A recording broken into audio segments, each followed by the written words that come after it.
Welcome everyone to this exclusive look at the Elder Scrolls Online High Isle. We've been working on Elder Scrolls Online for 14 years and we're still breaking new ground, telling new stories and continuing to explore this incredibly deep world. We are constantly growing and expanding along with you, our community, and this year highlights that growth. We have a new area to explore, a new game system, the launch of Spanish text translation, and we'll bring all of this to you while continuing to make ESO the best virtual world fantasy game. Last year, we made ESO truly next-gen with the addition of native Xbox Series S, X, and PlayStation 5 clients, showing our commitment to keeping ESO up-to-date and relevant on just about any device you want to play it on. There's so much to explore and do in ESO, it's almost impossible to describe in just a few sentences. But we truly believe in our play the way you want philosophy. ESO is so big, it's essentially many different games and experiences in one, which makes it a living, breathing virtual world. Just like the ESO community, ZeniMax Online has also been growing and thriving. We've learned new ways to work together while remaining apart, and we're poised to do great things in the future by being an amazing, collaborative, welcoming group. I couldn't be prouder of the studio. And now, it's time for the show. We have so much to share with you about High Isle. New areas to explore, new friends to meet, new enemies to confront. A new trailer will be debuting at the end of the show, and of course, our new in-game card game, Tales of Tribute. It's all here, so let's get started.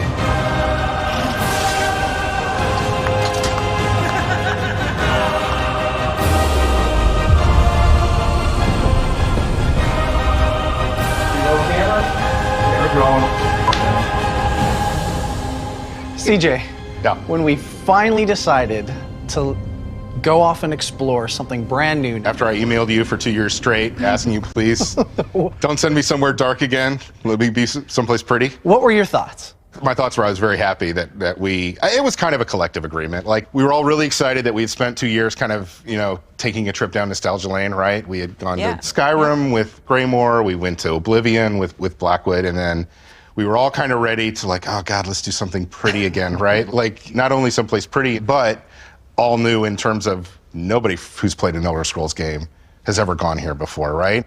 And so it was all new lands.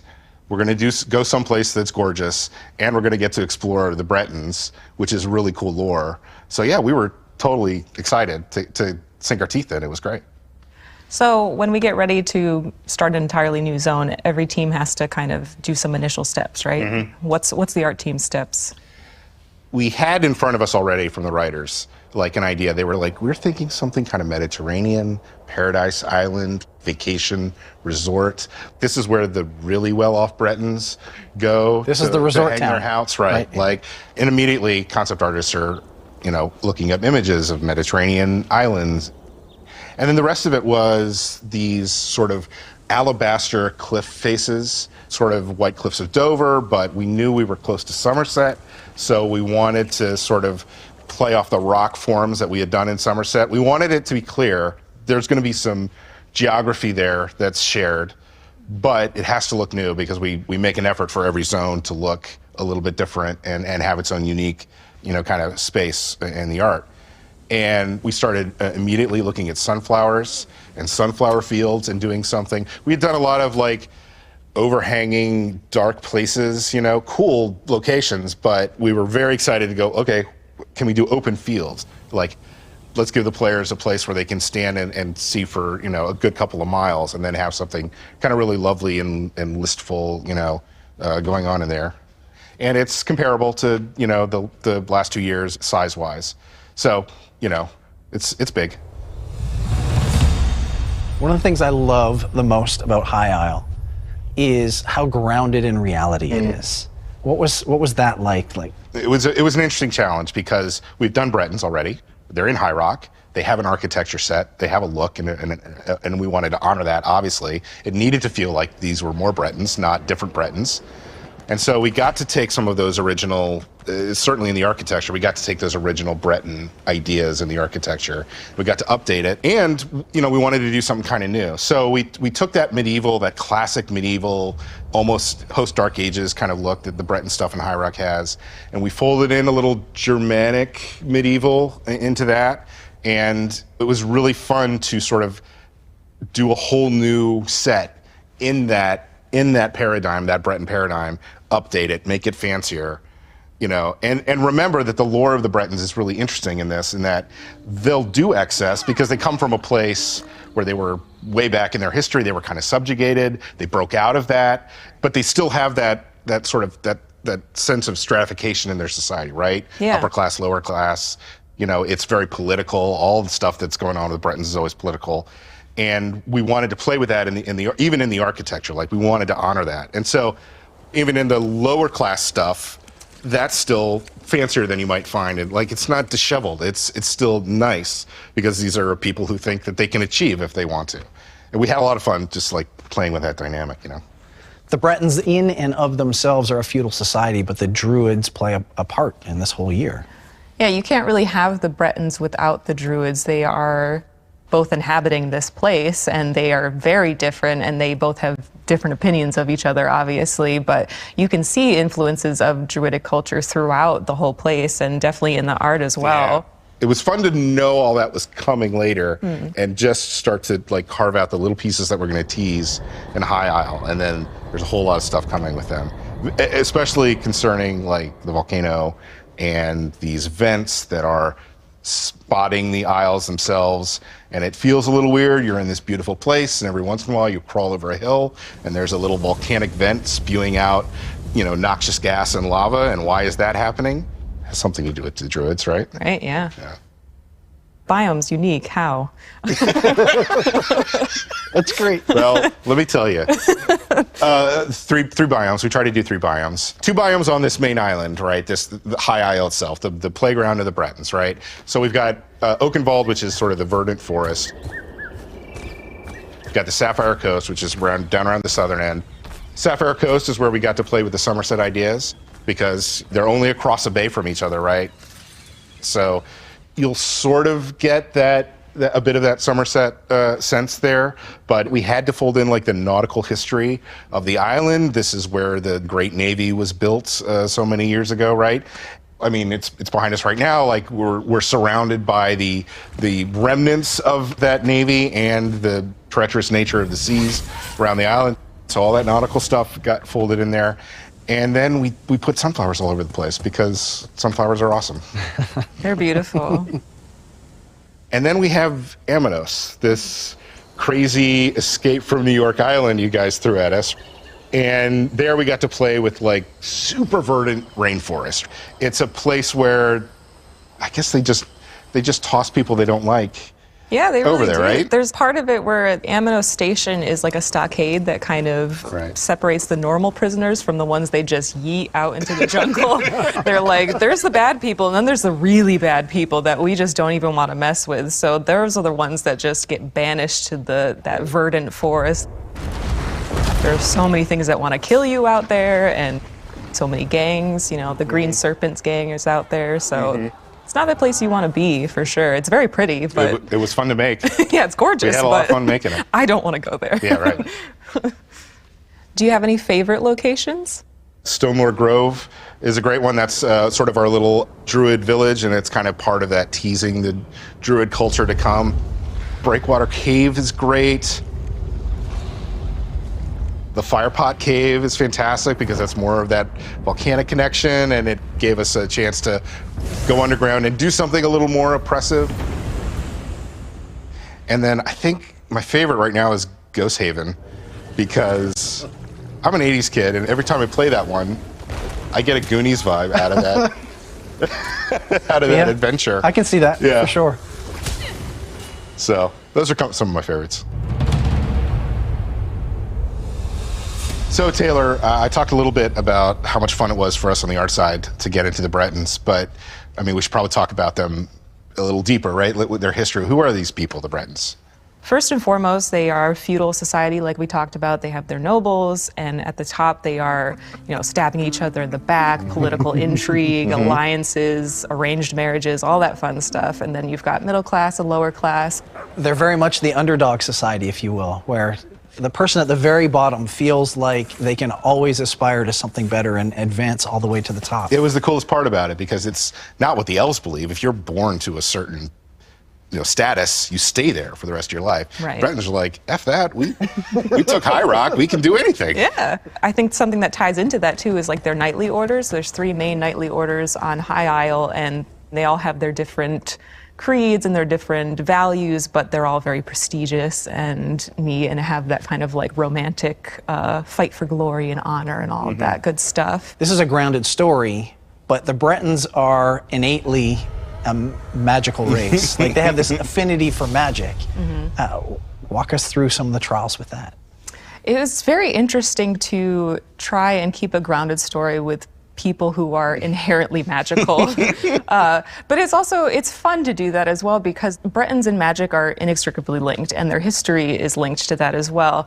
And so there are a lot of intersections between how does that work in feudal society? How does magic interject with your role there? Sometimes, magic can increase your standing at court, but it's also can cause conflicts with your sense of self, I think it opened up a lot of opportunities for like character development and not so much big, grand magic stories, but more personal magic stories. It's not beams of death in the sky this time, right? It's politics and it's backstabbing and it's, the seedy things that are happening in the back alleys of a very well-off It's people. not the cosmic threats, right? It is the threats from within, and the focus is on the Bretons and their culture and their race, rather than big Daedra coming in and destroying the world. Right, the big axe. Which is fun. Yes. We love that. Yeah. But this is fun too. Yeah. So this year's storyline is a bit of a deviation from what we've done in the past. And kind of walk us through that and what that meant to the writing team.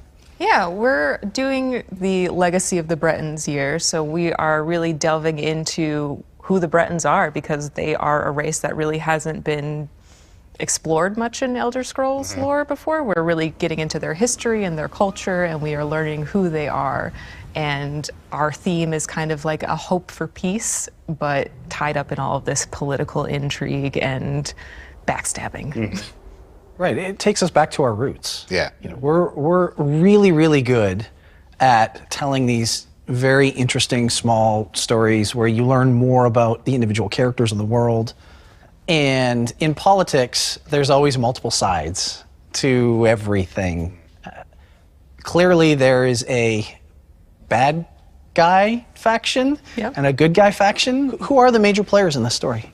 The Ascendant Order are what we would think of as bad guys, but their whole creed is that they want to empower the common folk. They think that the common folk can fight injustice on their own by losing the shackles of the nobility and, freeing themselves from that kind of bad leadership. So that all sounds great on paper, but the Ascendant Order is actually killing people, indiscriminately and not being very nice, so.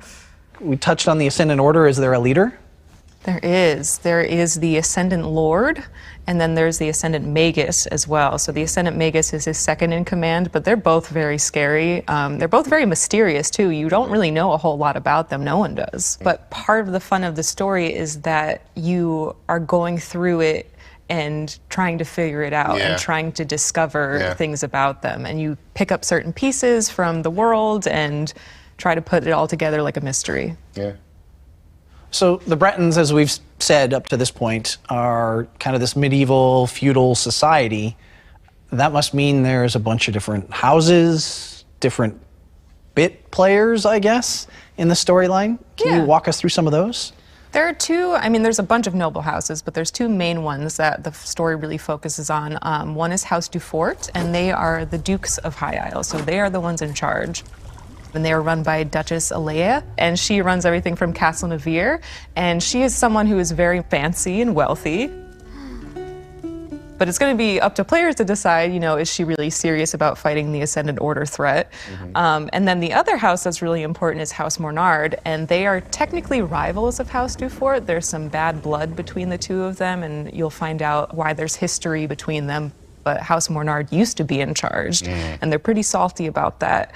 But they are also kind of partners of House Dufort, because House Dufort is concerned with shipbuilding, and they have shipyards, and House Mornard is concerned with mining and trading, and they need House Dufort ships to be able to do that. So they are rivals, but also need each other very much. You've talked about the Duforts, you've talked about the Menards, you've talked about the Ascended Order, but there's also this other society, this Society of the Steadfast. And Lord Vaccaro, how does he and that group play into all of this? He's one of those people who just he uses his wealth to make people's lives better. He genuinely cares about the people around him, and he is someone who tends to be very sincere, but he's also direct and to the point. He is not a fancy noble like Duchess Alea. He is not, Ascendant Order crazy, but he's just there doing his best. One of the things that I love about chapters and story DLCs is bringing back characters that fans love. It's something that we always do. We get a kick out of it. Who do we have coming back this year that players will be excited about? I love Jakarn, obviously, that rogue. He's always got his shirt off for some reason. Really? I don't know why. He does. He loves having his shirt off. If I looked like that, I would never have a shirt on. Okay. Look, I love to hate Jakarn is what I mean. But we've got him. We've got Captain Zaji, who I also love. So happy that Zashi's back. The best. He's the best. He's so good. And Casca is coming back. So we've got a lot of familiar faces that players are going to be happy to see, I think. We've also got a bunch of new characters as well. Yeah. Lady Arabelle comes to mind. She is one of my favorites because she is just the coolest, most confident, curious, intelligent woman. And she's going to be the one who's kind of guiding the player through the main story, which I think is really cool because the two of you kind of develop a bond through it. And she is kind of not your mentor, but you rely on her a lot and she relies on you a lot, which is neat. I love that she knows what she wants. And she is very straightforward in all of her conversations, which is really, really cool. And yet she makes you fall in love with her almost immediately. Absolutely. When you meet her, you're immediately ugh. Well, she's not Follow afraid her to be the ends of the earth, flirty. right? Yep. Yeah, she's not afraid to be flirtatious or make an innuendo or be snide to someone who's being rude to her. She just has no qualms about that at all. Fair enough. In addition to the new storyline that we have going on this year, we also have 2 brand new companions. And when you look back at Blackwood, and you look at the characters we had there, they were kind of stuffy, kind of prim and proper, or at least one of them was. The player feedback was clear that they really liked one character over the other. And we really wanted to dig into trying to find a better balance, trying to find a different feel and vibe for these characters this year than last year. Oh, I'm just going to come out and say it. Ember is probably my favorite out of all of them. I love the character. I love her storyline. Who is Ember? What's she all about? Ember is a bit of a mess. I adore her. She is a Khajiit mage. She grew up on the streets, so she really has no qualms about violence or stealing or fighting or getting into trouble. In fact, she really likes getting into trouble, and she will probably get you into a lot of trouble as you take her around with her. But she's just a lot of fun. I loved her intro quest. I was laughing out loud the entire time. I was trying to get through it, but I had to stop and that's just hilarious. It is so good. And it's the character, but it's also kind of the environment. And I'm terrible with names. I will totally forget the name of the objective. Oh, yes, the Tordreok Tower. Yeah, I'm glad you said that, not me. Just the tower in and of itself is amazing looking. And just the story that we're telling there, I love her so much. And who is Ember voiced by? She is voiced by Alicia Rotaru, so she most notably known from Arrow. Okay. She is doing an incredible job. She is just knocking it out of the park as Ember, so I'm really excited for players to hear her. And Ember is Khajiit. right? So what was the impetus there? Why'd we go Khajiit for her? I mean, truth be told, it's because Khajiit are cool, right? Like, they're The so answer I different, wanted, Rich. right? Like, they're just so different. They speak differently. They act differently. They're a very, very different culture.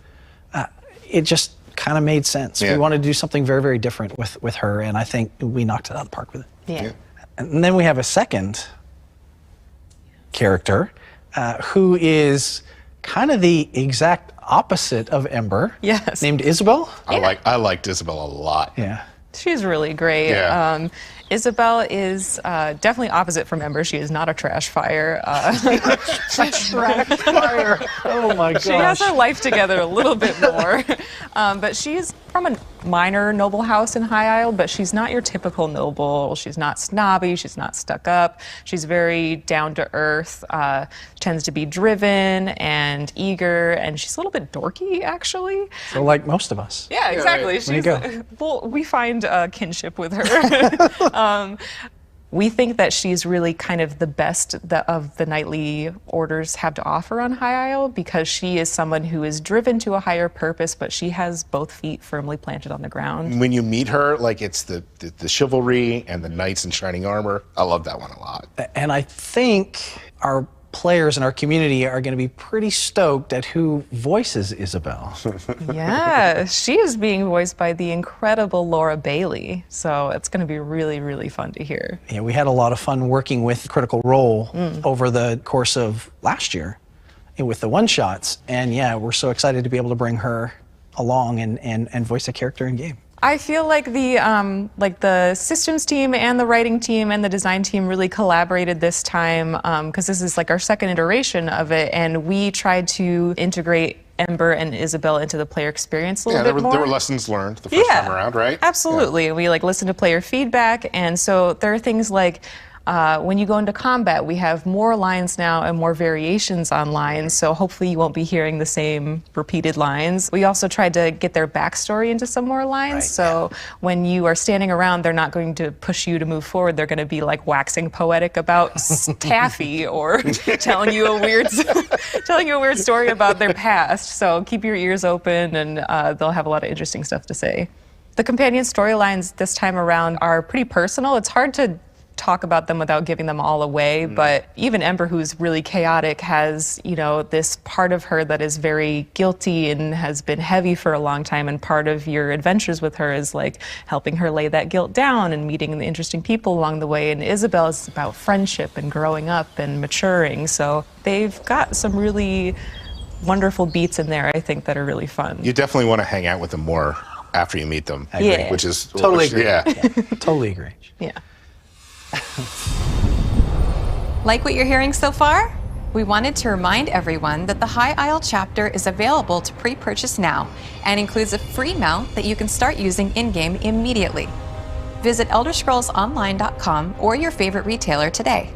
For those that are watching and haven't tried ESO yet, our free play event is live now until April 26th. If you decide to pre-purchase the High Isle collection, you'll immediately unlock the base game and all previous chapters. And you can pick up right where you left off from the free play event. Both new and existing players can also pick up the 2021 chapter Blackwood on sale now for a limited time. The High Isle Prologue quest is also now live, so anyone can jump into the game and get ready for the upcoming chapter, even if you're just participating in the free trial. Last but certainly not least, you can save on crown packs during this limited time sale. We have all the details listed on our website at ElderScrollsOnline.com. Now let's get back to the discussion so you can learn a bit more about our new card game, Tales of Tribute. In January, we revealed a brand new card game that is going to be releasing with High Isle in June, Tales of Tribute. We've gotten a lot of questions about it, most prominently, why? That was Always the most blunt and straightforward, right? So I think the biggest reason is we wanted another way to experience Elder Scrolls Online. We've got lots of questing, we've got lots of killing. What do the people that live in Tamriel do when they go to a tavern other than drink? Like, what do they do to hang out with their friends? This was kind of an answer to that. What would a card game look like in Tamriel? It was evident as soon as you guys dropped the design on us because we were like, it's not small at all. And we had to start thinking in terms of, this is a game that people in Tamriel have been playing for hundreds of years, right? Like it's like backgammon. It's that traditional. Right, and the extra added challenge that we threw at you was this has to feel grounded. Yeah. This isn't Magic. This is, what does the game look like when two people are just sitting at a table playing back and forth? But it's deeper than that. There's a storyline that goes with this thing. There's like world hooks into this thing, right? Like, there are, and there's PvE is what we're calling it, where you are kind of learning the storyline, challenging masters. Yeah, there's a lot of like lore tie-ins too with the actual card game itself, so it really makes you feel in universe. Absolutely, and it's focused more on kind of Tamrielic-wide things. Like, yes, the game kind of originated in High Isle, but it's propagated throughout the world, and so you're going to see the patrons, the unique decks, are kind of Tamriel-wide. Let's get to it. How do you play this thing, right? Fair enough. So, at its core, Tribute is a two-player, strategic, turn-based deck-building game. Mm-hmm. You and your opponents are taking turns building your deck, trying to put the most you can into it to win the game. And the way the game is broken down is, at the very beginning, you and your opponent each choose 2 patron decks to put into play. From there, we create our hands. We get 6 starter cards and then 1 card from each of the unique patron decks. The rest of the cards are shuffled into what we're calling the Tavern, which is that communal deck. Yeah. And then you and your opponent play off that deck. You play your cards that you draw 5 at a time, and then you use those cards to purchase new cards, to build your deck, to work towards whatever strategy it is you're working towards to ultimately win the game. And one of the win conditions could be if you have all 4 patrons favoring you. Right. Mm-hmm. The other way is a contested victory, where once you hit 40 victory points, you win. So if we're playing a game, describe to me the turn order. Like, what does a turn look like? At the very beginning, you will have 5 cards in your hand. And what you do is you play your cards. Generally, it is play currency first, play action second. Then you get the opportunity to choose any cards from the Tavern. You can only purchase cards that you have the currency for, or you can only do the combat that you have currency for. And once your turn is done, you discard to your discard pile, and then your opponent goes. When you run out of cards in your deck, and they're all in your discard pile, you just reshuffle and kind of go from there. And so it's one of those things where you're constantly adding new cards to your deck, or you could be thinning your deck out. That's a viable strategy. And you're constantly trying to build up combinations of cards, the strongest possible hand you can have to defeat your opponent. What kind of cards are there? Like, what are there's different types, right? There's essentially 3 basic types. There are action cards, which can range anywhere from giving you gold to combat to forcing your opponent to discard cards or for you to draw cards. There are contracts, which are essentially one-shot cards where you can purchase it from the Tavern, and once you do, you play it right away, and then it's done for the rest of the game. And then there are agents, and agents are cards that once you play, they stay in play until your opponent deals with them. So there's that extra added level of strategy. All of that sounds a little complicated, but because you're dealing with that luck of the draw, it's very easy to pick up and just hard to master. Like, even the people who are the best at the game are still dealing with that luck of the draw and your unknowns. Absolutely, and I think that's one of the things that we've seen in all of our playtests, right? Like, we've lost a lot of productivity due to this game. For the first time ever that I can remember of, we actually have people sponsoring tournaments within the studio because they're so into this game and what it means and how it changes things. So it's really exciting. So can you talk to us a little bit about how PvP works in Tales of Tribute? Yeah, so it is a game in which you can challenge other players. I could walk up to CJ and challenge him to a duel, or there is a new kind of looking for group system, a queue that you can queue up for and challenge random players in there. And that's all tied into a progression system via rankings. There are seasonal leaderboards that give you cool rewards. It's a fully fleshed out thing. This all sounds really fun, but why play? Like, what is in it for us? What is important about getting victory at all? Part of it is it just appeals to kind of human nature. Everybody wants to be the best, so you want to win, right? It's fair. But the other side of it is there's lots of really, really cool rewards here. There's lots of cool cosmetics, there's cool new emotes, there are furniture crafting materials that you can get out of this, also transmutation crystals. And all available just by playing. Just by playing. Just play the game, and you can get rewards. Yeah. You get more if you win, but you can get them if you lose. So there's kind of something for everybody here. So this sounds really, really fun. When can I play? You'll be able to play this on PTS very, very soon, next week. Wow. And we totally understand this is a huge game. There's tons of information. I highly recommend you just jump in, you start playing it. It's really, really easy to pick up, and it's difficult to master. For all of you eagerly awaiting the journey to High Isle, the Legacy of the Bretons year-long adventure is underway in our Ascending Tide DLC. And as of today, you can get a little more of the story that leads us to High Isle in this year's Chapter Prologue quest. Grab the free Crown Store quest item, a letter from Lady Arabelle, to start this quest. We also have our Anniversary Jubilee event live in-game right now, celebrating ESO's 8th anniversary. I can't believe we've been doing this since 2014 and have launched 33 major updates. That's a lot. So this year's Anniversary Jubilee is going on through April 19th, so don't miss your chance to collect this year's cake and take advantage of the double XP bonus. Now, if you have a friend you've been looking to start adventuring with, or if you're watching this and thinking about trying ESO for the first time, you can play for free now until April 26th. You can also pick up ESO and Crown Packs on sale now for a limited time. High Isle is just a couple months away, launching June 6th for PC, Mac, and Stadia, and June 21st on Xbox and PlayStation consoles. And don't forget, it's coming to the PTS next Monday, April 18th. This chapter is also just one piece of the Legacy of the Bretons year-long adventure, and there will be 2 additional DLCs launching later this year that you can look forward to. And now we'd like to share the first gameplay trailer for the Elder Scrolls Online High Isle. We'll be right back to give you a look at how a live game of Tales of Tribute works with a guest from our dev team. So stick around, and we'll see you in a few minutes.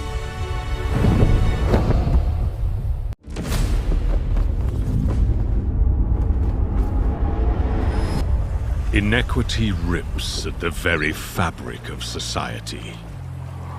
The profligate few lead lives of excess, but comfort breeds complacency.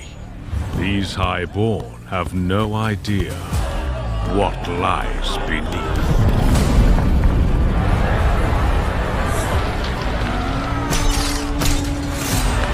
Society's outcasts are trapped here.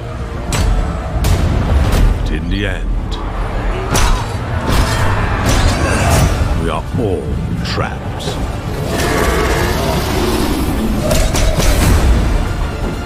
A fish rots from the head down. And the only cure is to cut it off.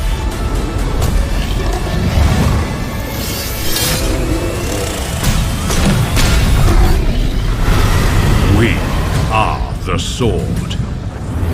We are the Ascendant.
to our High Isle chapter preview post show.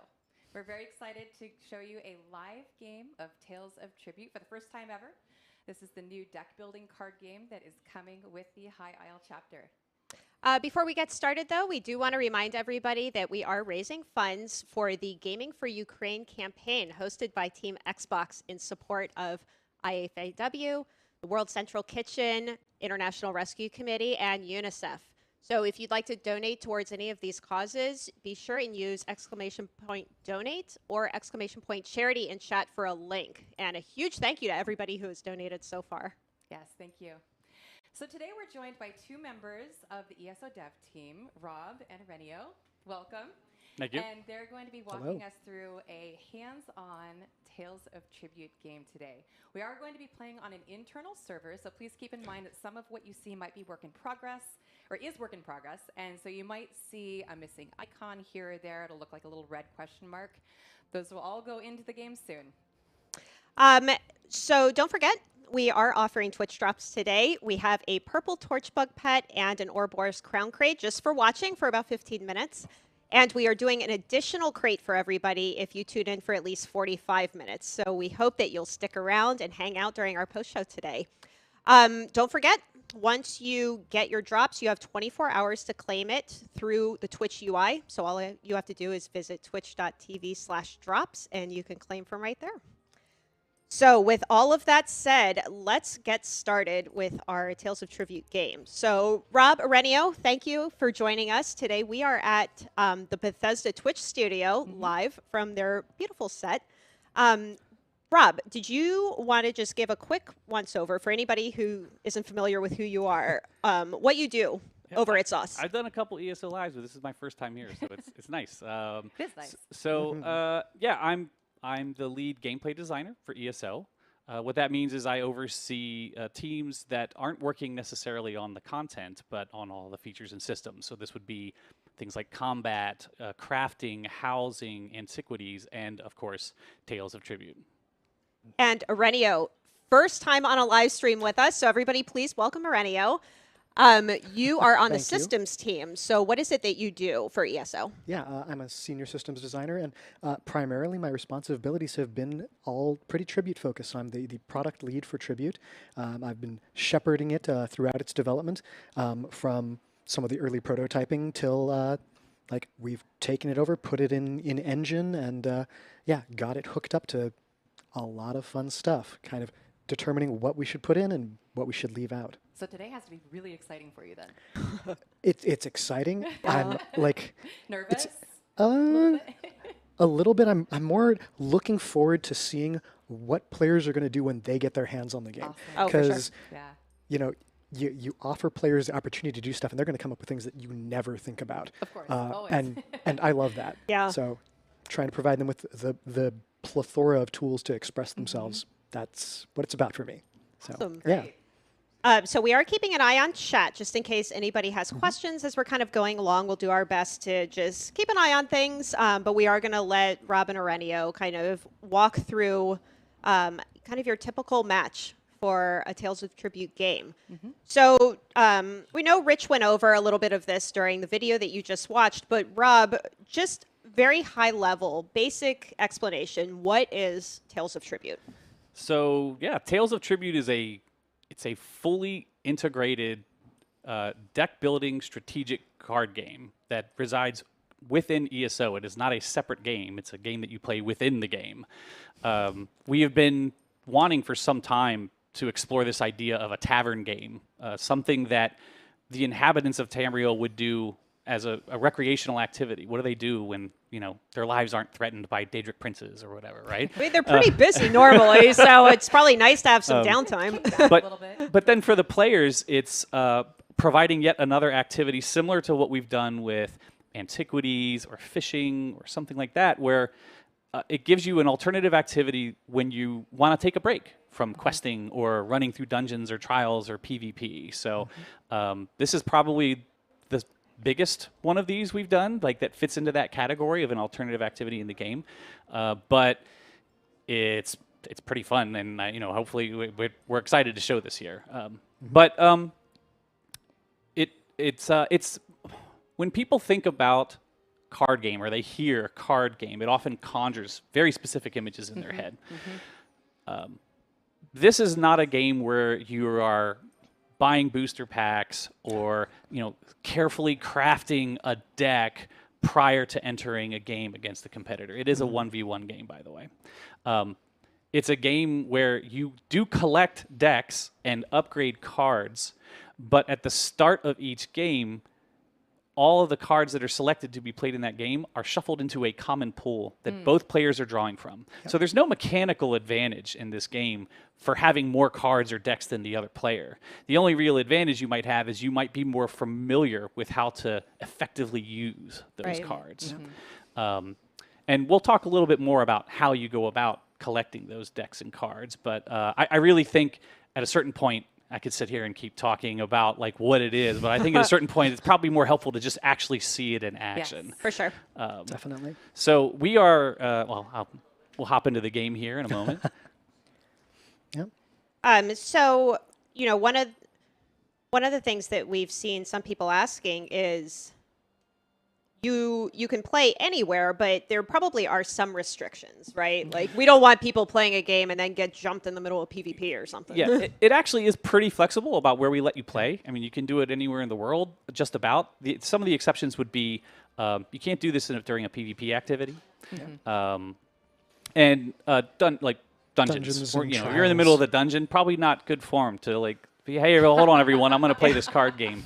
Be right back. So, yeah, we don't let you do it there, but there are numerous ways to actually play the game. So you can play against NPCs that are scattered about the worlds. Some might be harder to find than others.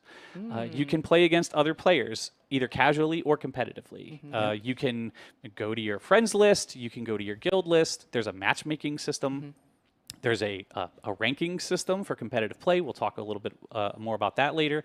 But it really is pretty flexible. It's like, oh, you know what? I've got some time. I want to play a match. Matches usually, we like to think it around maybe 15, 20 minutes. When we play today, by the way, I should probably remark that our turns are going to be unlimited time for the purpose of demonstration. In a real game, you have 90 seconds for each turn. That's a good amount. Yeah, that makes sense. Speaking of which, let's go ahead and hop in game so we can show this off because we know that's what people are here to see. They want to see this in action. So where are you right now in the game? I think we're on Arenio's screen at the Yeah, moment. we're seeing my screen at the moment. That's fine. We're in Gonfalon Bay. This is an area of High Isle. This is actually where you will do the tutorial. And this is important because completing the tutorial not only teaches you how to play the game, but provides you the 4 starter decks that are required to actually play the game anywhere else. So this will be the first place you go when you want to play Tribute is here in Gonfalon Bay. Now, the NPCs that you mentioned that you can play, are they all in High Isle or are they all throughout? Oh no, they are scattered about the world. That's cool. This game has caught fire in Tamriel, and the NPCs will tell you about their passion for this game. So, but anyway, we're here in Gonfalon Bay. I think. So this is a nice little peek at High Isle and kind of the main really city. Cool statue over there. I don't want to show too much. Someone's going to get mad at me. So yeah, I think here we go. We got Arenio right here. As I mentioned, we could go to the friends list.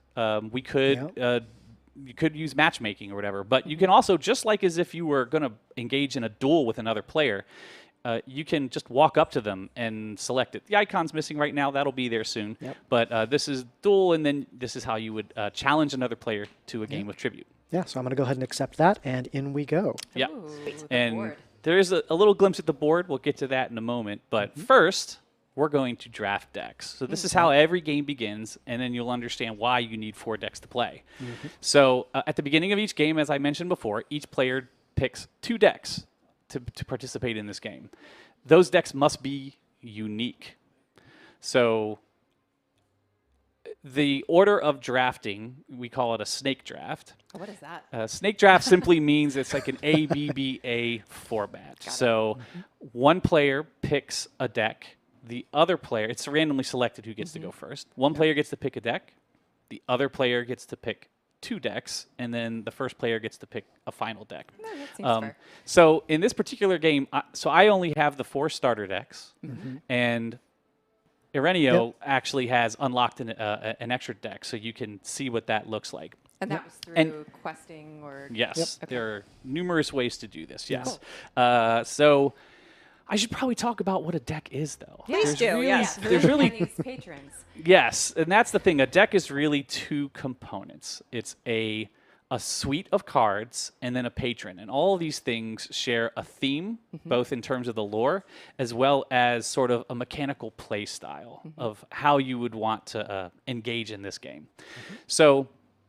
And what people are seeing right now, you're using Gamepad UI. I am, yes. So you're going to be using controller today. Yes. Ireneo is going to be using PC, so that way you can see the different UIs and kind of compare with them. We'll be going back and forth on the screen. You'll see each of our screens. So yes, I'm using the Gamepad UI here. And so we'll talk a little bit more about this when we get to the play mat, but the patron itself has its own special power, and then all of the individual cards have their own behaviors. And I'll let Ireneo explain that in a little bit here. But I'm going to start off by going with one of my favorite decks, and this is a starter deck, St. Pellen. So St. Pellen is all about generating power and putting agents on the field. That will make more sense here shortly, what I mean by that. But I'm going to go ahead and confirm this, and now Ireneo will get to pick the next 2 decks. Yeah. So, knowing Rob as I do, he's a sly guy. That power. Rob. St. Pellen definitely does generate power, which is a potential path to victory. But that agent's side, I don't like so much. So I'm actually going to go ahead and pick Loremaster Kelleris. Because Loremaster Kelleris actually has his power kind of counters agents. Of course he does. Yeah, that's you're going to deny me some of my fun. I'm going to keep you from executing your strategy. As Rob called out, player 2 gets to pick twice in a row. So I'm gonna choose Loremaster Kelleris and lock him in. And then, as you can see, there's that one extra deck that I've unlocked that Rob did not have, and I'm gonna go ahead and pick that one because Red Eagle's also a very strong power generating type of deck, but it's also got a lot of cull, keeping your deck lean and trim, and I like playing that style. So I'm going to lock that in, and even though Rob doesn't have it yet because I've chosen it, we can both play with it. Right. And so, culling the deck, that's a good point also. This is one of the things with this game is the deck building. When we say a deck builder, the building occurs within a game, not outside of it. And so you'll see that as we start playing. Right. So let's see. I've got one left. I have to pick between these 2 because they're the only ones left available. I'm going to go with Duke of Crows. This particular patron has a pretty cool power that lets you convert gold into power, which is used to help win the game, but we still haven't gotten to all the rules here yet. So, as people play, they'll probably find a deck or 2 or a patron or 2 that it is a style that they really like, a strategy that they really like. Absolutely. And this is another cool thing is that when you do play against another player who has a deck that you don't, you will get to play with that deck even though you've never played with it before. Again, that's the only potential advantage is mastery over the mechanics of that deck. Right, just being a little bit more familiar with it. Yeah, familiar. Developed a little more skill and experience. Yeah. So I'm going to lock this in, and then that's going to take us to the actual play mat, and let's have Ireneo go over there's a lot going on here, so we'll let Ireneo explain. It is. It's going to look a little busy, but so kind of going to move a little left to right, but shifting things up as needed. Kind of on the left side, there are these 3 card backs that each represent decks. Like on my board, I'm going to kind of try and circle. Hopefully you guys can see where my mouse is. Like this on the left is my play deck, which is composed of 10 cards, and so is Rob's on the other side. And it's 10 cards, 6 gold coins. That's kind of just the basis. And then 1 starter card based on each of the patrons that we've chosen. So for each patron deck that you choose, you get 1 additional card that's just going to be something that seeds into how the game is played from the get-go. And then you've got the tavern deck. That's what we call the mixing of the 4 decks that we selected. And those are all shuffled together here. And I'm going to kind of... Oh, actually, that one's on you, Rob. But yeah, if you click on the tavern pile on the left, you can see all of the cards that were mixed together just to get a sense of what they are. You can kind of review them. You'll also be able to see all of these in the collections menu. That's cool. You can see that anytime. Yeah. Yeah. So Even if, once you've started the game, people are drawing, you're kind of deciding on what to play, you can bring this up anytime and just kind of take a look through everything. yeah, you want to get a kind of sense of the odds, of when stuff might come up for you. If you're going to play the math side of things a bit. And, So- I do see a couple of people Yeah. in chat asking, like, can we get mythics from these? Can we get items? We are going to talk about kind of what you get from playing and winning matches in a little bit. We will get there, we promise. Yeah. They're excited. They're like, what can we get? Yeah. So coming out of there, I just want to continue to explain some of the board. So right now, the kind of left side again, those are our decks, and the shared pool that we're going to be kind of pulling from. In the middle, we've got kind of we've got the gold, prestige, and power resources in the middle on each of our sides, and those are some of the resources that we're going to be generating. But we've got these 5 cards in the middle that are cards that are available for each of us to pick up on our turns. So they each have a gold cost up top, and then they have kind of what their effect is when you play them. The card may look a little busy, but I'll try and break it down. You can see that there's a dominant color to it. The one that is highlighted right now is blue. It's one of the Loremaster Keller's cards. This is important because some cards have combos that make them more powerful. In this case, this card generates 2 gold and lets you look like Keller's is about foresight, the Sigix, so that we kind of play again mechanically into that. And there's that icon in the upper right corner that helps you identify those as well, right? Yep. So it's blue and that it's got that icon, which is also visible on the patrons on the right side of the board. So You can think of it as a suit. yeah, That makes kind of sense. like clubs, hearts, if you're playing poker. Exactly. That's a good way to think of it. Yep. So this is one of the basic action cards. There are a few types of cards. In this case, we've also got an agent available. It's the second card, and that agent is a little different from an action card. It has an effect, and also at the very bottom there's a number, and that's how much health the agent has. That's how much power, one of those resources that we generate, it's going to take to punch this guy in the face once he's on the board. Sounds like my kind of card. We try and keep things a little punchy. So when you acquire a card, you have to pay the cost, and then you add it to your cooldown. So you don't get it immediately. And then, once it comes up over the course of play, you get to put it into play, and then your opponent, in this case, is going to have to try and deal with it, or not necessarily. The other type of card, so we've covered kind of actions. Those just go into your deck, and you get to play them when they come up. Agents, which stick around from turn to turn until your opponent deals with them. And then on the right side of the board, we've got a contract. And you can tell it's a contract because of those extra cool gold top and bottom parts. Filigree there, yeah. Yep, and it calls it out as well. There's your foil cards. Kind of, yeah. But the contract cards they're one-shot cards. As soon as you buy it, it plays immediately. It never touches your deck, but you get its effects right then and there, and they can be more powerful than a card that you might just pay for generically in that regard. So those are kind of those are the 3 major card types that you'll see. And contracts aren't just contract actions. You might have a contract agent, which goes into play immediately. But once your opponent deals with it, it's gone for good. So there's a fair bit of strategy into figuring out, do I want to improve my deck by adding a normal card to it? Or do I want to potentially, try and rush something, push into the victory conditions? Yep. And if this is feeling like, you're kind of following, but you'd like to hear some of this again, like Rob said, there is going to be a tutorial that walks you through a lot of this. We're going to have website articles that kind of detail like what the game board is and what a lot of these things do. So this is not your only chance. And once you start playing too, a lot of it will, it'll really start to come together. Yeah. Yep. Yeah. Last thing I'm going to cover real quick is just the patrons on the right side.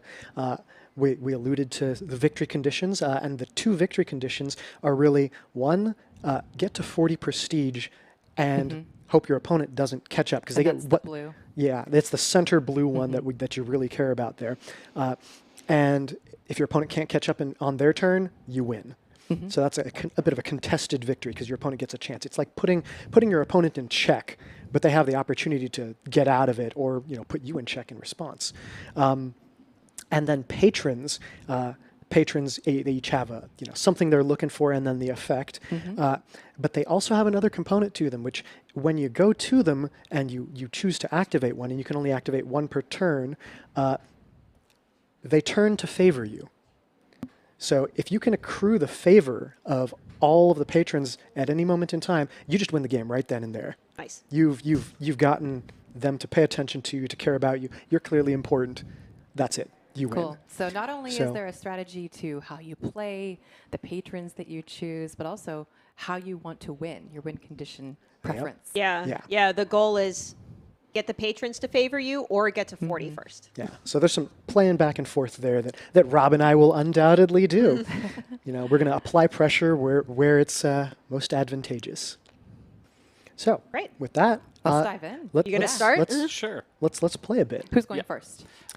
It's Rob's turn right now. Yep. Okay. A couple other things real quick here also is on the right side over here, you'll see two other markers on the table. Yep. The first one is your play pile, or your it's the played pile. Yeah, it's the played pile. Like, And as soon once you put your cards into play, they go there. And then this is the cooldown pile that's going to be over here, which means cards that will eventually be reshuffled into your deck once you have exhausted your deck. Yep. So, and this is, we're going to get sort of an illustration here of what mostly turns involve. It's basically generating resources and using them to either purchase cards in the tavern, this middle row, or to interact, or interact with the patrons on the right. Also should be noted that this particular patron here does not favor anyone. It is in every game. It is a neutral one, and it allows you to upgrade one of your basic cards. So somebody in chat actually had a good question. Yeah, sure. Do the cards and the decks take up any inventory space? No. Or are they separate? They're all part of your collections. Yes. So, no, we're not going to clog your inventory with decks of cards and every card that. One card per inventory slot. Yeah, we all know how precious your inventory is. Yeah. So I see there's a 9 up there, so you can't afford that just yet, right? Yeah, this is a pretty expensive card right here. The thing is, as you'll see also, if there are cards in the tavern that you don't really like, either because you don't think you'll be able to afford them or you don't want your opponent to get them, there are various mechanics available to you to just get rid of them from the tavern. So, anyway. So let's get started. I'm gonna do a turn here with your first turn. Right. Yeah. So right off the bat here, again, these are the basic cards that Aurelio mentioned that get slotted into everyone. So this time I got 3 basic golds, and then this card comes from the Solaris deck, but it's the basic card. It also just gives 1 gold. And this one comes from St. Pelin and actually provides 1 power. So I actually have both gold and power. You can see I have 4 gold, 1 power. Again, I can use that gold to purchase any of the highlighted cards. I can also interact with the highlighted patrons. And this is gold that's not in your bag, correct? This is separate from like your character's gold. Correct. This is Tribute gold. This is Trails of Tribute gold, and not only does it not go in your inventory, it doesn't even persist over each turn. Okay. You have to spend it or lose it every turn. Yep. So let's see. Lots of Solaris on the tavern this time. So although you know what? Oh, this one can remove. I don't know. I think I kind of like the idea of. And remember, normally turns are only 90 seconds. Right, I wouldn't minute and a normally have half. this amount of So time. yeah. So I do have 4 gold, so I'm going to buy a. Oh man, Pressure. The that pressure is on. Yeah, actually, I'm gonna take a risk here a little bit. I'm gonna go ahead and buy the Scrying Globe. It's gonna every time this card appears going forward, I'm gonna get 2 gold, and I'm gonna get to take 2 of the cards that are in my draw pile and just move them to my cooldown pile. So if there's cards I'm like, I don't really want those, I want my hand to be better, I can move them over. So, but you'll notice when I buy this card, it immediately goes into my cooldown deck. So I won't be able to see or use this until I've gone through the rest of my deck. So I still have 2 gold left over. I could buy another card, but instead what I'm going to do is interact with the treasury here, as I mentioned before. It costs 2 gold to interact with the treasury, and then I get to choose one of my basic cards here to upgrade to a Writ of Coin. This card would normally provide me 1 gold. The Writ of Coin will provide me 2. So I just made my deck a little bit better. And that's what you're trying to do every turn, is just make your deck a little bit better or apply pressure with the patrons. I really can't do anything else because I have no more gold. I do have 1 power, but I can't interact with anything. But what you will notice is at the end of every turn, when you end your turn, power is converted into prestige. But as we not mentioned gold, before. right? No, Yes. gold is not. Power is turned into prestige. Prestige is one of the ways that you win. And there are some additional rules that might prevent your power from doing that. We'll get to that eventually. So I'm going to go ahead and end my turn. All right. So for my turn, I've got, well, very similar stuff to what Rob had. But you'll note, oops, well, I've played 2 treasury cards. They each generated 1 gold. I actually, as the second player, start out with 1 bonus gold. And the reason for this is because it kind of counters the first-person advantage of getting to take a look and first shot at all of the stuff in the tavern. Having that 1 extra gold can be super powerful because you can just afford a bit more. You can potentially, or have up to 6 gold to play with on the first turn. Sadly, I don't quite, but that's okay. I don't mind getting a little bit of power and drawing even with Rob on that front. One thing I want to note is you are seeing both of their screens as we go back and forth. Normally during a match you would only see your own, but we're showing you both for the sake of showing off a match. Yep. So, Yes. now that I've picked that up, okay, I've got 5 gold and 1 power. So I'm a little concerned. There is, as Rob called out, a lot of Kellerus stuff on the board.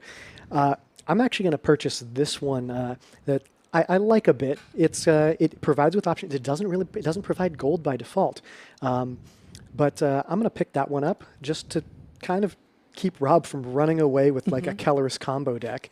And then since I was trying to be smart about it, I had 5 gold. I knew I'd have 2 left over afterwards. I'm going to go ahead and also use the treasury to get rid of one of my basic cards and not fall behind in terms of the gold race. And I'm going to call it at that for my turn. Yep. Oh, and as soon as you purchase a card, you'll see that that's replaced on the tavern. So sometimes if you've got a bunch of gold, you might want to buy something cheap to, open up some options for yourself. All right. Somebody said they see that hourglass there. You just tap on you click on the hourglass when you're ending your turn. Correct. And then it automatically moves to the next person for their Yes. turn. Yeah, it's the equivalent of saying, like, if we were playing in real life a card game. Yeah, exactly. Turn over the... One of the cool things, though, is that when you end your turn, it immediately shuffles your next hand to you, which means you can already be planning your next turn is while nice. your opponent is playing. You don't have to sit there and wait. Now, you probably want to pay attention to what your opponent is doing. It may adjust your strategy. They may take something that you wanted, but it isn't a complete surprise as soon as your turn comes up. Yep.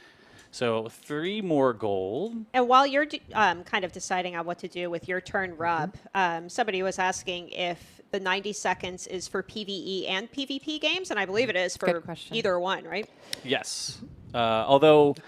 Not necessarily, because, I'll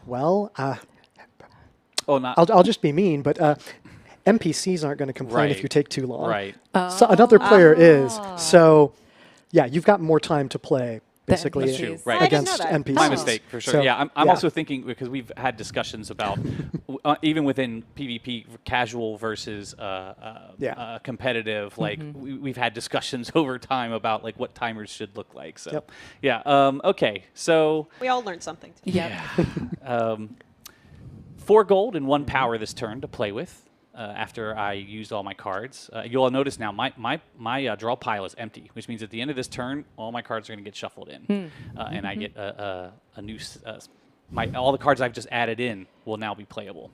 So, let's see. More Solaris again? I'm just short of buying this one. Yeah. I mean, this is kind of... I already have one of those. This one would remove from the tavern, but I don't think I want to do that. I'm just going to go a little bit harder on Solar. Even though I like St. Pellin, it's not what the game's really giving me right now, so I got to adjust. I'm going to upgrade another. I'm going to do this basically the same. This is the exact same turn that I had last time. Yeah. So that is all I can do. Once again, I have 1 power remaining, and I'll end my turn. I'll get a prestige, and my deck will be shuffled into my draw pile. Yep. Now, these cards in your draw pile, he doesn't have them, right? No, our draw piles are unique from each other. Right. Okay. Yeah. Yeah, what he's picked up to modify his deck, you know, that's the point of divergence, right? Right, You know, right. we start out the same, and then everything goes from there. Aurelio, it looks like you're about to eat this plant here. I'm just going to move it out of the way for you. Could use a little more fiber. But, There we go. nothing appreciate to say that. here. The plant probably wouldn't appreciate it. So, yeah, like Rob, I'm going to just... Right now, it's still early game, so I can pretty easily just play through all my cards. And I've also got... wow, I think I actually had basically a virtual mirror match as to what Rob had. But this time, Rob's purchase of one of those Keller's cards opened up a card that I really like from the Red Eagle deck. So I'm actually going to pick this up. It's That one is of those... pretty. Oh, the yeah. art is really good. Yeah, the art is definitely gorgeous. Like, the team did an amazing number on some of these. So I'm just going to pick this up because, yeah, it's pretty power-centric, and I like that. But there goes all my cash monies. So I'm going to flip my turn over, and like Rob, now I could draw anything. I will do my best going forward here to pronounce it correctly. I keep saying Celerus. That's just hardwired into my brain from the first time I ever saw the word. Okay, so this turn is going to get a little more interesting because we're going to see our first combo. So let's see. So what is a combo? Oh, actually, will we get a combo? We will not. Never mind. I was wrong because I do have 2 of the same suit, but neither of them has a combo effect. So that's very sad.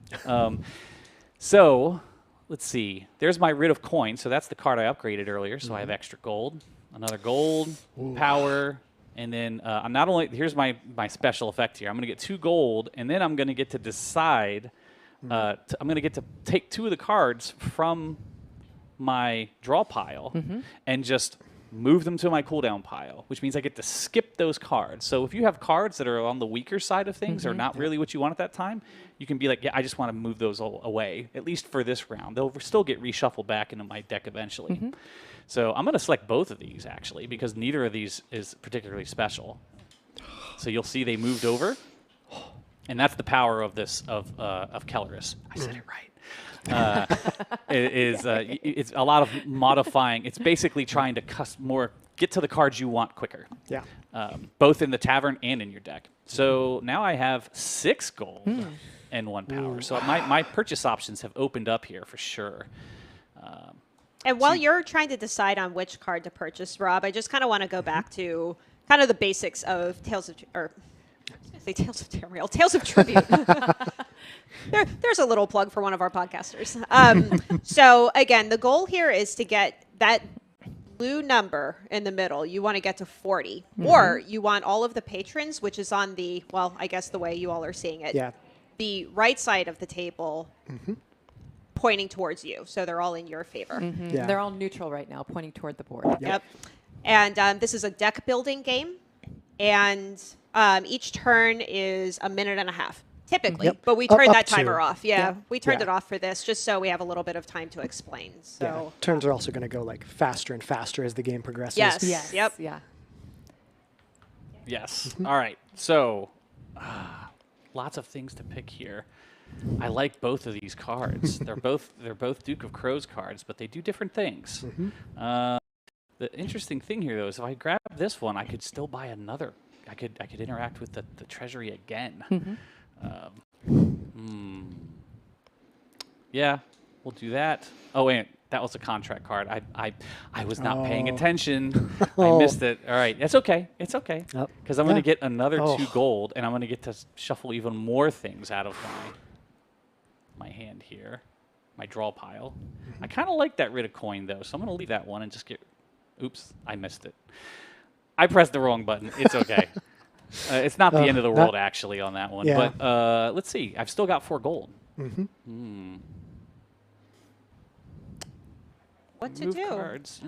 Choices. You know, I'm going to get some power here and start doing, like, we need to see this. So I'm going to use the Duke of Crows. Okay. What this will do, it'll take 1 of my gold and I pay that as a cost. And then my remaining gold converts to power, which later will convert to prestige. So go ahead and do that. End my turn. Yep. And now you can see I have 6 prestige down because I did that. Now, I still made some mistakes there, and I imagine Irene was probably going to punish me on that, so we'll see. Well, we'll see how much I can punish you. I'll certainly try. Was that too mean? No. No. We're competing. For these streams, no. That was very mild. You're good. All right. Okay, so I've got a couple power and a couple gold, and now I'm going to get to pick one of these cards to remove from the board. Ooh. So, do I want... You know, I think I'm actually going to remove this this contract action from the board. Okay. And just see what that opens up for me. And then I'm going to toss both of these from the top of my deck, because starting gold is not as worthwhile. Okay. But yeah, I got 4 money remaining. You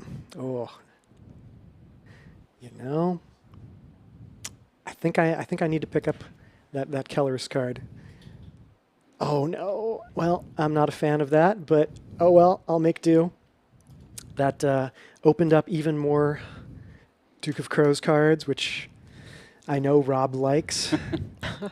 I did pick that deck in the beginning. All right, Yep. let's see. What do we got here?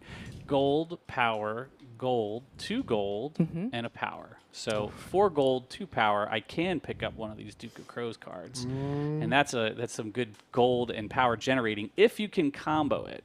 Right, that's a key thing there. Is that until I get more Duke of Crows cards, this card will doesn't really do that much. But there's also that's another contract.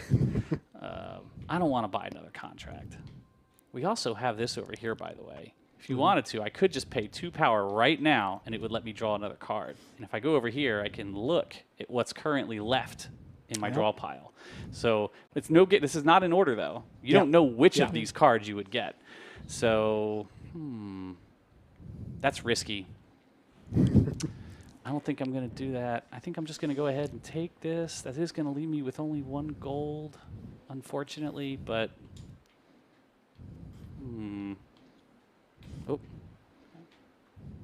let's see. Yeah, I don't actually have an agent right now. What normally happens if you run out of time during your turn? It ends your turn. It's like it just clicks the force-ends it? button for you. Oh, Wow. no pressure. Yeah. I still could interact with this and start applying some patron pressure. And it would let me draw 1 more card. I'm already ahead by 2 power. Let's just do it for fun. You know, I would be curious to see what happens once you guys get past this turn. If you just start taking turns like you normally would and see what the pace of the game looks We like. can keep time, Yeah. and we will be Okay. the 90-second Oh, timer. okay. Yeah. And we can watch for questions in chat in case you're going too quick and something comes up. Okay. I'm down. But if All you right. come across any brand new, like if you get a combo, maybe we'll stop and talk about that. Yeah. All right. So I get to toss another card here to like shave my my draw pile down. I'm going to select that one, remove it, and let's go. Okay. All right. Still 3 gold. That seems like my best option. Yeah, it's use it or lose it. Yeah, YOLO it. That's fine. I don't want to toss any of these, though. Oof. Can you not? Yes. Yep. Anytime you are asked to toss or remove multiple cards, you can do up to that number. Yep. Or you can do none at all, which is what I'm going to do here. Nice. Ooh, that's some power generation Oh, there man. that just became available. St. Pellin has appeared. Yep. Prompt. All right. All good. So, okay, we're now just straight up playing these as they go. So, just going to do that. All right. You know, I think I'm going to pick this up just to keep Rob from getting it, because I know how That's much a he likes strategy, it. right? He's And- denying. Okay. So there's 3 goals in Yep. Hills of Tribute. It's get all the patrons in your favor, get to 40, or screw over Rob. Got it. And I've got a little bit of extra power. I could just let that convert into prestige to try to catch up to Rob, but I'm not really liking the patron pressure, so I'm actually going to set one of them back to neutral and redraw. Sadly, it leaves me with 1 gold that I can't spend, so that's that. But yeah, we'll do what we can. Once again, I have 2 of the same suit, but no combo coming off it. Let's see. 7 gold, though. I do. That's a lot. I don't want a contract. Oh, man. I get to play with You got Saint options. Helen. Oh, I could also. Oh, my goodness. An agent. So here's the problem, though. Yeah, I want to do this agent, but it's so easy for him to remove it. Because of the 3. Because of Kelleris, the Kelleris patron power. Yep. That's why he picked that after I picked St. Helen. Which is funny because this isn't even a St. Helen agent. All right, you know what? No, I kind of like this idea that I can get 2 of these in 1 turn. Yep. Oh, hold on, let me wait. Okay, no, I'll stick with that. I love your unsatisfied Denied. grunt. I mean, it's fair. You know, I was trying to deny him one thing, and he got another set of options. I'll take my licks when needed. All right.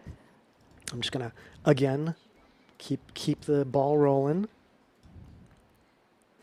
and this time, okay. Are you going to get the agent? No, No? I don't think I'm going to. I'm gonna remove this card, and I just don't have enough money right now, which is frustrating. Oh, I don't want to toss either of these. Those are both great. Oh, all right, keeping them both there then. And, all right. Yep, I'm going to leave myself with 1 left over again, but I am building some sweets. Oh, no, yes. opening up.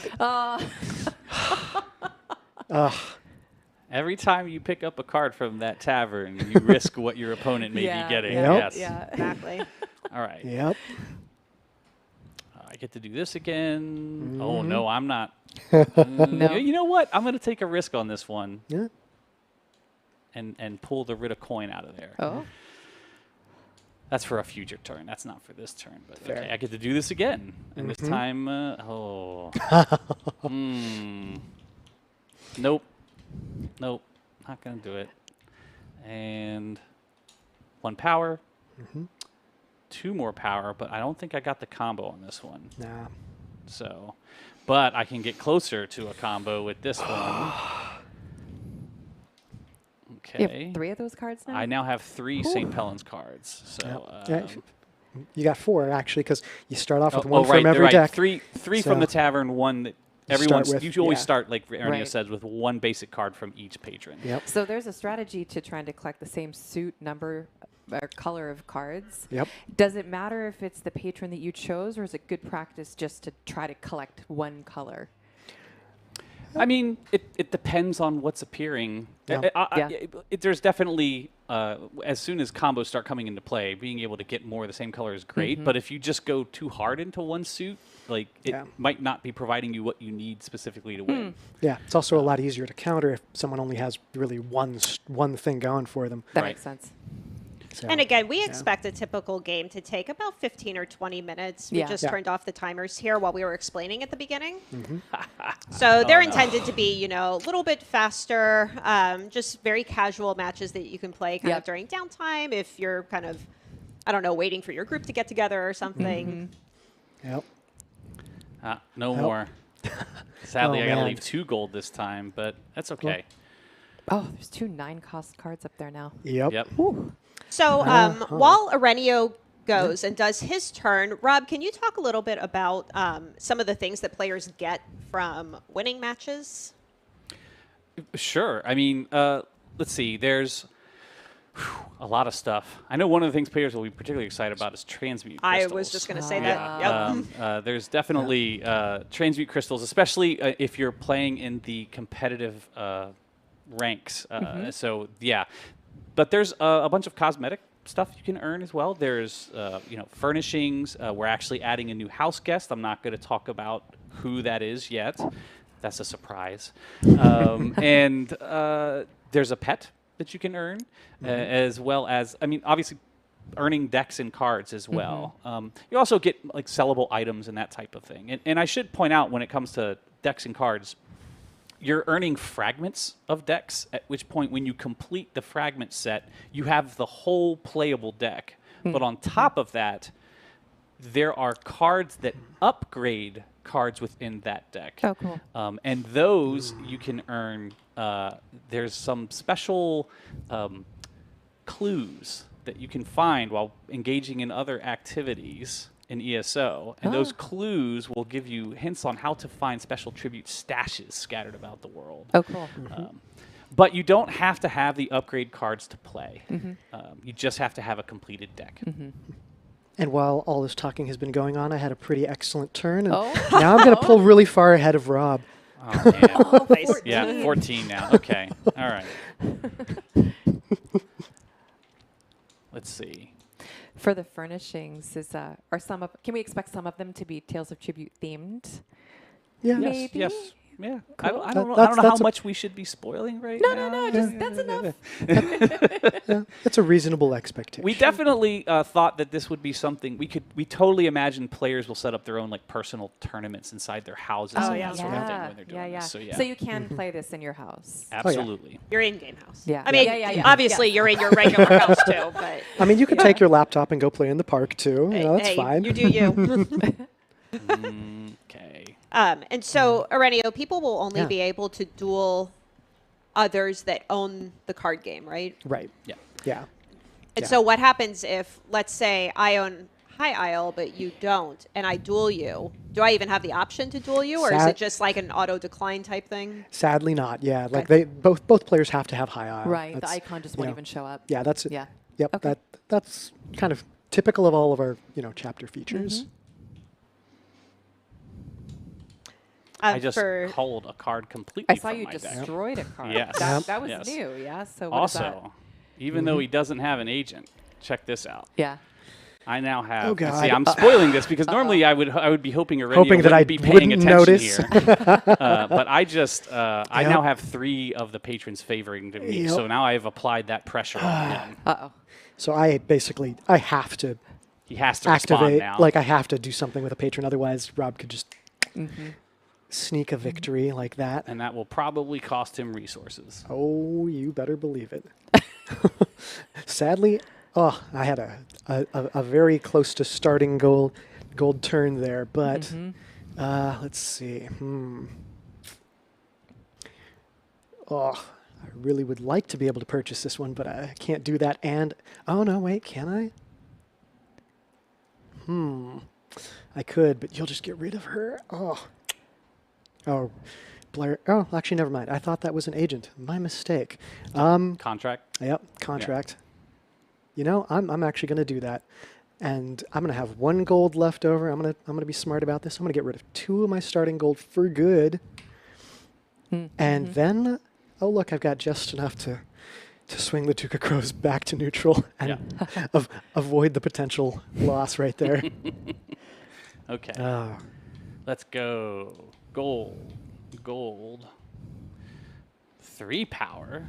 So now I'm see. There's St. Pellin coming into play now. Yeah, I'm generating a little bit, and I'll get to do a little more hand calling here. Oh, but I like, man, that doesn't feel good. We'll leave it. It's okay. Let's see. Yeah, if he even did have an agent, this card is a huge threat. It's only 2 gold to basically remove an agent from your opponent's wow. table. So yeah. Oh man, more of that from the tavern? I don't know. I mean, what's interesting here is I can kind of do a double whammy, not buy any cards. Go ahead and hit the Duke of Crows. Now I have 7 power. That's all going to become prestige. So now I've got both prestige, a little bit more prestige pressure and patron pressure on him. Yep, not liking it. Not a fan. All right, well, I want to know while you're going, Aurelio. Oh, yeah. Oh man, I wish I could run a Twitch poll right now. I just want to know who people are rooting for in chat. Are you Team Rob or are you Team Aurelio? You can just ask people to post in chat. Just Sure. there you go. Makes it nice and easy. Okay. Well, Should I even tell you all what they're saying? I'm going to be disappointed if Aurelio doesn't beat me here because he's been living and breathing this Yeah. game for a long time. Oh, But I'll do my best. I'm not. just Some kidding. of this is luck, though, yeah? So here I'm actually going to toss a card that has a cost because I'm planning to activate Red Eagle, and thus I know exactly what I'm going to draw. Oh. So now I'm going to draw this card, and I knew that I played a Duke of Crows, so now I'm going to get to draw 2 cards when I play this one. Oh. Are you going for a combo? Oh yeah, that was Yeah. a combo. That was a and, combo. Okay. And I already played a And Red you Eagle, got so now I'm also ano- going to get this You're combo. gonna get another one. So I just Look at got that. 10 prestige 10 this power. turn, and some extra cash monies. Oh, wow. So yeah, I'm living the good life right now, What are you going to do with that? and I'm gold? just afraid that this is going to unlock something useful for Rob, but I'm going to do it anyway. Oh, yep, of course, another Yeah. Duke of Crows card for him. Yeah. Oh well. Okay. Well, Let's I go. just want you all to know, But- chat was pretty split between the two of you. However, Rich is on Team Aranio. Sorry, course Rob. he is. Sorry, Rob. Of course he is. All right. Let's see. I did get a little bit of power. Yeah, okay. All right. Man. Still no agents in play yet. It's Nope. unfortunate we haven't really been able to show that during this game, but Yep. It's a risk. Neither of us is willing to take it so this far. this card does let you draw more cards, so that's Oh. good. Oh man, That's a lot of contracts. that is Yep. a lot of contracts. That is a lot of agent punching contracts. Yeah. I mean, oof. I feel like I need to keep putting this pressure Oh, on here. It's fair. Yeah. Oh, Okay, let's shave down the hand again. Man, really? These are What not. would you be willing to toss? It seems the like basic, just gold, basically, yeah, yeah. basic gold, or even an offsuit a card, right? Like Yeah. if it's if it was something that I'm not playing a lot of. But then Yeah. again, I'm kind of playing all 3 of these suits right now, and I may be spreading myself too thin in doing it. But it's a lot of what's been available. yeah. So, man, I mean, I could just burn these. I can't really interact with any more patrons.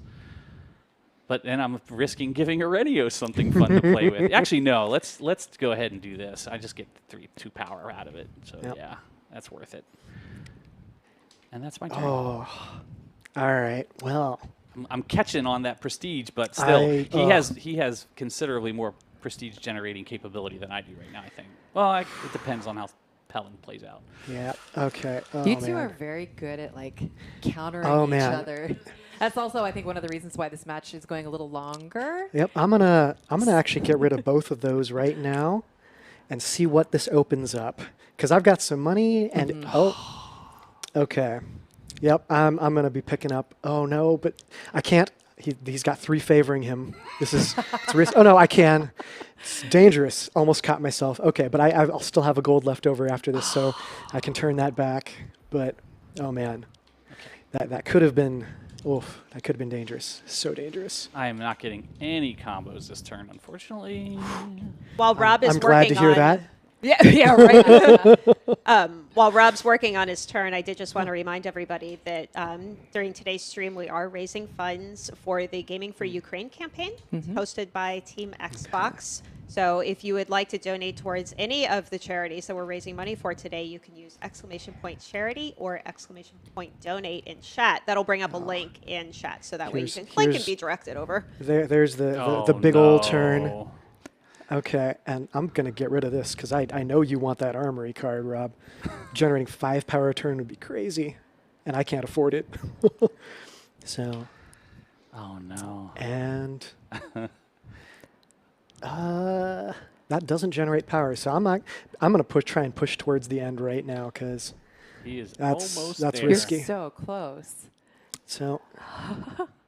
Yeah, actually, I could do it right now. I'm going to put you in check, Rob. There you go. Yep, 41. Putting you in check.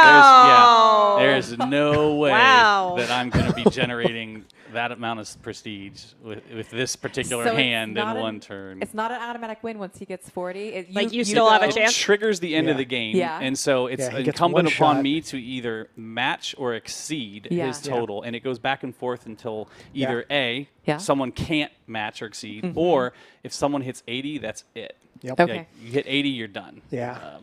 There's one other thing that could come up, which is the patron victory. If you get the patron victory, you still win instantly. So if I just went to like Oh. 41, and doing so, he was able to That's flip true. the patrons, Yeah. he would win right there before it got Oh, to wow. back to my turn. Okay. All right, So- well, unfortunately, this is going to be the end for me. The best I can do is just earn some more. Yeah, it's going to be short, but congrats, Yeah. Aurelio. Good match, Good yeah. game. Nice job. GG. Good match. See. And It- again, it- normally matches don't last as long as it did with Rob and Aurelio playing Yeah. against each other, because they did take a lot of time at the beginning to kind of explain how it worked and kind of walk everybody through. But typically, they're probably at least half that amount of time, right? Yeah, and we hope that all the information was helpful, all the talking through their strategies and information on the cards. Yeah. You also asked earlier about RNG. Yes, absolutely. There's Yeah. random elements in this game. Yeah. Part of the skill of the game is being able to manage that risk Yeah. and make the best. Take the risks where you can. There's a Yep. song about that. Know when to hold them and all that. Yeah. Yeah, we'll have to get you to sing that one eventually. Not this stream. Not on though. the stream. Not the. Okay. Oh, see, ending with that statue is that's great. Yep. That's your trophy. Congrats. Oh yeah. So once you win, I see on the screen, well, We did. on this screen over here, it says victory. At that point, do both of you collect rewards, or is it only the person who Yep. wins? So what we played was a friendly match, so there wouldn't be rewards for just that because there's a possibility for abuse. But like, say we match made or went through the activity finder to play, we would both collect rewards. I see. Winner Okay. winner That makes collects sense. more, of course, but yeah, you get something for winning and you get something for not winning. We call that losing here Wow. on ESO streams. You can say it. It's okay. Participation prize. Yes. That's a nice way of saying it. See, Rob, you participated. I did. I participated very hard. You You tried. did. Yeah. Anybody who has young parents knows about that. Yes. Yes. Alrighty. well, yeah. Well, I think that just about does it for today's stream. I know we had a lot of questions about, again, how the game works and people want to try it out, but we will have website articles kind of detailing just kind of the anatomy of the game board and just kind of basics. And you can look out for a lot of those guides once we're on PTS too. Additionally, we do have a lot of preview content that is coming out today from press and from content creators who kind of got an early look at this. So you can definitely check out some of that from YouTube channels, and I'm sure they'll be putting up articles. So they'll be explaining kind of their experience playing against other players and NPCs and such. So that's it. We want to remind you that there is a lot going on with ESO right now, including the chapter prologue quest for High Isle. Anybody can hop in and play that right now, Yep. including everybody participating in the free play event, which is also happening right now until April 26th. There's also our annual anniversary jubilee. Anniversary. Because ESO did just All right, turn Sean. 8 years old. And that's going on Glad you until got that. April 19th. And then also Blackwood, the ESO base game, and Crown Packs are also on sale right now. So a whole lot going on. So don't forget also to pre-purchase High Isle.